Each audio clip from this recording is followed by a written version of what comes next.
Welcome to my class. I am Abdus Salam, Assistant Teacher, Rajshahi Collegiate School, Rajshahi, Bangladesh. My dear viewers, আমরা যে কাজটা করছি তা অত্যন্ত ইম্পর্টেন্ট কিন্তু একেবারে সহজ। কাজটা অত্যন্ত ইম্পর্টেন্ট, সঠিকভাবে ইংলিশ সেন্টেন্স লেখার জন্য অত্যন্ত ইম্পর্টেন্ট। বাট আমরা শিখছি অত্যন্ত সহজে। আজকে প্রমাণ করব কত সহজে কারেক্ট সেন্টেন্স লেখা যায়। দেখো, দ্য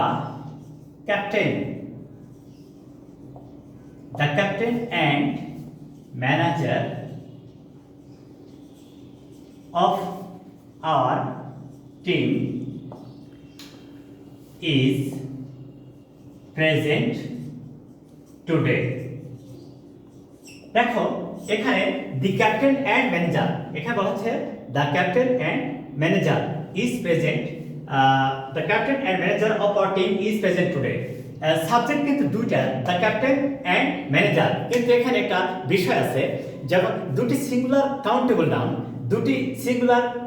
নাউন যদি অ্যান্ড দ্বারা যুক্ত হয় তখন আমরা খেয়াল করব যদি অ্যান্ডের পরে কোনো আর্টিকেল থাকে তাহলে ভিন্ন ব্যক্তি বা বস্তুকে বোঝায়, সেক্ষেত্রে ভার্বটা হবে প্লুরাল।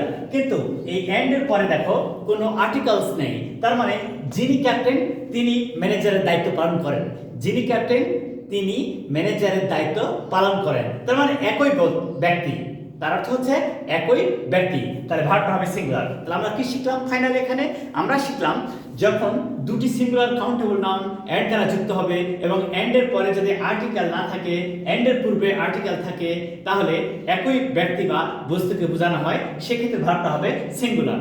যেমন দেখো, the head teacher and secretary of our school is present in the meeting.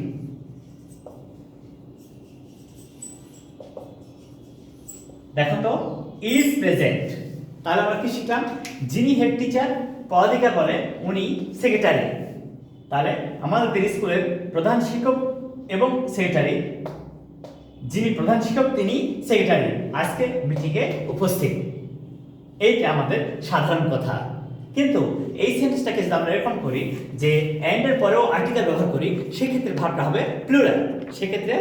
হবে প্লুরাল। কিভাবে হচ্ছে আমরা এখন সেটা ব্যবহার করব, দেখা যাক সেটা কিভাবে আমরা তৈরি করতে পারি। আমরা আস্তে আস্তে বিষয়টাকে অত্যন্ত চমৎকারভাবে এবং সহজে তুলে ধরবো। আমরা কিন্তু লেখার সময় একটু যদি অমনোযোগী হই, এই সহজ জিনিসগুলো ভুল হয়ে যায়, কিন্তু আমরা ভুল করব না, আমরা লিখব সঠিক ইংলিশ। এবার দেখো, দি captain and the manager, the captain and the manager of our team are present today. এবারে খেয়াল করে দেখো, দি ক্যাপ্টেন অ্যান্ড দ্য ম্যানেজার, এটা ভিন্ন ব্যক্তি, দুইজনই ভিন্ন ব্যক্তি, তাই এক্ষেত্রে আমাদের ভার্বটা হলো প্লুরাল। তাহলে আমরা এখানে কি শিখলাম? যখন অ্যান্ড দ্বারা দুটি সিঙ্গুলার কাউন্টেবল নাউন যুক্ত হবে এবং অ্যান্ড এর পূর্বে নাউনের পূর্বে আর্টিকেল এবং পরে যদি আর্টিকেল দ্বারা কোনো নাউন যুক্ত হয় তাহলে ভিন্ন ব্যক্তি বা বস্তুকে বোঝানো হয়, সেক্ষেত্রে ভার্বটা হবে প্লুরাল। একেবারে সহজ। তারপরে আমরা এখানে বলছি, যদি কোনো সেন্টেন্সের সাবজেক্টের পূর্বে ইস, এভরি, নো কি থাকে, ইস, এভরি, নো, এগুলি দ্বারা সেন্টেন্স যুক্ত হয় এবং এগুলি দ্বারা এদের পরে যে সিঙ্গুলার কাউন্টেবল নাউন থাকে, সেক্ষেত্রে ভার্বটা হবে কিন্তু সিঙ্গুলার। যেমন দেখো, this boy and this girl was given a prize. Is boy and is girl was given a prize. Is every, no. Is every, no. এগুলি দ্বারা যখন দুটি সিঙ্গুলার কাউন্টেবল নাউন যুক্ত হচ্ছে তখন যদিও দুইটি সাবজেক্ট কিন্তু প্রত্যেককে ভিন্ন ভিন্ন করে বোঝায়, যদিও দুটি সাবজেক্ট প্রত্যেককে ভিন্ন ভিন্ন করে বোঝায়, সেক্ষেত্রে ভার্বটা হবে সিঙ্গুলার, কারণ প্রত্যেকটা একক আলাদা ভিন্ন। তাহলে আমরা কি শিখলাম? যখনই দেখব যে কোনো সেন্টেন্সে ইজ এভরি নো এগুলি দ্বারা দুটি সাবজেক্ট যুক্ত হচ্ছে কিন্তু প্রত্যেকে ভিন্ন পৃথক আলাদা করে বোঝানো হচ্ছে, সেক্ষেত্রে ভার্বটা হবে সিঙ্গুলার। সেক্ষেত্রে ভার্বটা হবে সিঙ্গুলার। একেবারে চমৎকার এবং সাধারণ। আশা করি তোমাদের এখানে আর কোনো সমস্যা নেই। হামিদ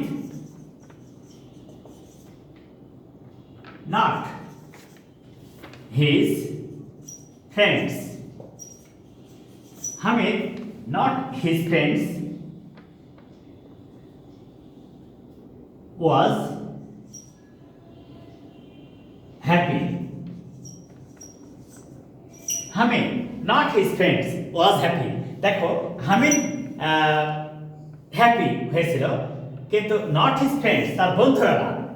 হামিদ সিঙ্গুলার, তারপরে কিন্তু ফ্রেন্ডস প্লুরাল, কিন্তু নট লেখা আছে, তার মানে নেগেটিভ, এরা নয়, এইগুলি বাদ। কে হ্যাপি ছিল? হামিদ সিঙ্গুলার, তাই ভার্বটা হলো সিঙ্গুলার। এই বিষয়গুলো আমাদেরকে খেয়াল করতে হবে। তাহলে কি ইজ, এভরি, নো, নট এগুলি দ্বারা যদি কোনো সাবজেক্টের পূর্বে এগুলি থাকে তাহলে আমরা শিওর হয়ে যাব যে সেখানে ভার্বটা হবে সিঙ্গুলার। আশা করি তোমরা এটা বুঝতে পেরেছো। আশা করি এখানে তোমাদের কোনো সমস্যা নেই। এবারে আমরা পরবর্তী বিষয়টাতে যাচ্ছি, যা একেবারে সহজ এবং চমৎকার, অত্যন্ত সহজ এবং চমৎকার। দেখো তো, আইদার এবং নেদার, আইদার এবং নেদার। দেখো, either Rafiq, either Rafiq or his friend has made this plan. has, এবার দেখো আইদার ডট ডট অর, এখানে নিয়ে বলছে আইদার ডট ডট অর এবং নেদার ডট নট, তারা যখন এরা কিন্তু কো রিলেটিভ কনজাংশন, এদের কি বলা হয়? কো রিলেটিভ কনজাংশন। এই কো রিলেটিভ কনজাংশন দ্বারা যখন দুটি ক্লজ যুক্ত হয় সেক্ষেত্রে আমরা নিয়ম কি, তুমি তো প্রথমে বুঝতে পারলা যে এটা একটা কম্পাউন্ড সেন্টেন্স। ওকে, নাইস। সেই ক্ষেত্রে যখন আইদার অর নেদার নট দ্বারা দুটি সাবজেক্ট যুক্ত হয় তখন এই ভার্বটা হবে ভার্বের নিকটবর্তী সাবজেক্ট অনুযায়ী। তাহলে হিজ ফ্রেন্ড সিঙ্গুলার। তাহলে কি শিখলাম? আইদার অর এবং নেদার নট দ্বারা যখন দুটি সাবজেক্ট যুক্ত হবে তখন ওই সেন্টেন্সের ভার্বটা ঠিক ওই ভার্বের নিকটবর্তী, এটা হ্যাজ হচ্ছে ভার্ব, হ্যাজটা হচ্ছে ভার্ব, তার নিকটবর্তী যে সাবজেক্ট সেই সাবজেক্ট অনুযায়ী ভার্ব হবে। আশা করি এখানে তোমাদের কোনো সমস্যা নেই, একেবারে সিম্পল। আবার আরেকটা সেন্টেন্স দেখো,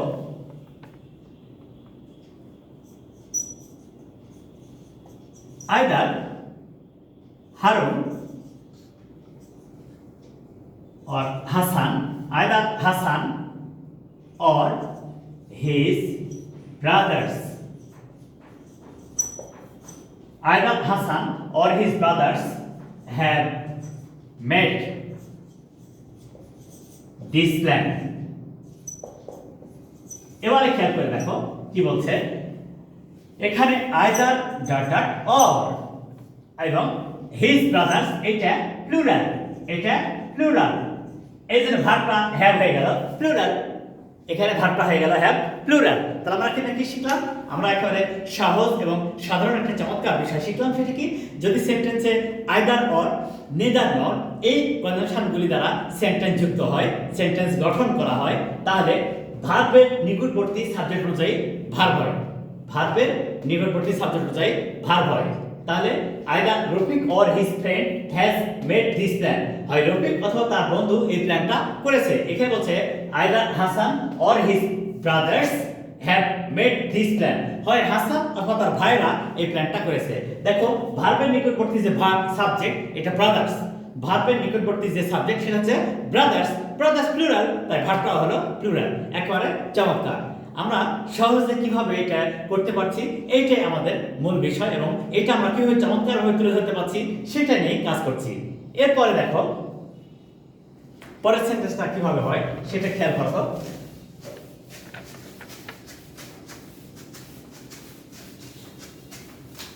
দেখো, the pious are always happy. The pious are always happy. এখন the pious are always happy আর হলো কেন, ভার্ব প্লুরাল হলো কেন, ভার্বটা প্লুরাল হলো কেন?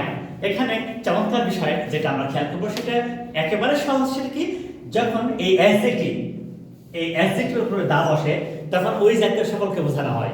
যদি বলা হয় দ্য রিচ, দুনিয়ার সকল ধনী ব্যক্তিকে বোঝানো হয়। যদি বলা হয় দ্য পুর, দুনিয়ার সকল গরিব বা দুঃখী শ্রেণীকে বোঝানো হয়। যদি বলা হয় দ্য পায়াস, তাহলে দুনিয়াতে যত ধার্মিক ব্যক্তি হয় প্রত্যেককেই নির্দেশ করে, তাই এটা প্লুরাল। তাহলে কি শিখলাম আমরা এখানে শিখলাম যে অ্যাডজেক্টিভের পূর্বে যখন দা বসানো হয় ওই অ্যাডজেক্টিভ দ্বারা যদি সাবজেক্ট আকারে কাজ করে সেন্টেন্সে, তাহলে ওই জাতীয় সকলকে বোঝানো হয়, ওই জাতীয় সকলকে বোঝানো হয়। সেই ক্ষেত্রে ভার্বটা যেহেতু সাবজেক্টটা সকলকে বোঝানো হচ্ছে প্লুরাল, তাই ভার্বটা হবে প্লুরাল। আমরা কিন্তু প্রথম দিন যে সাবজেক্ট ভার্ব এগ্রিমেন্টের কথা বলেছিলাম সেখানে কিন্তু স্পষ্ট বলেছিলাম যে একটা সেন্টেন্সের সাবজেক্ট যদি প্লুরাল হয় ভার্বও প্লুরাল হবে, সেন্টেন্সের সাবজেক্ট যদি সিঙ্গুলার হয় ভার্বটাও সিঙ্গুলার হবে। তাহলে আমরা সহজে বুঝতে পারলাম যে কিভাবে একটা অ্যাডজেক্টিভের পূর্বে দা বসালে ওই অ্যাডজেক্টিভ দ্বারা ওই শ্রেণীর বা ওই জাতীয় সকলকে বোঝানো হয়। যেহেতু সকলকে বোঝানো হচ্ছে তাই ভার্বটাও প্লুরাল হচ্ছে। আশা করি এটা তোমাদের আর সমস্যা নেই।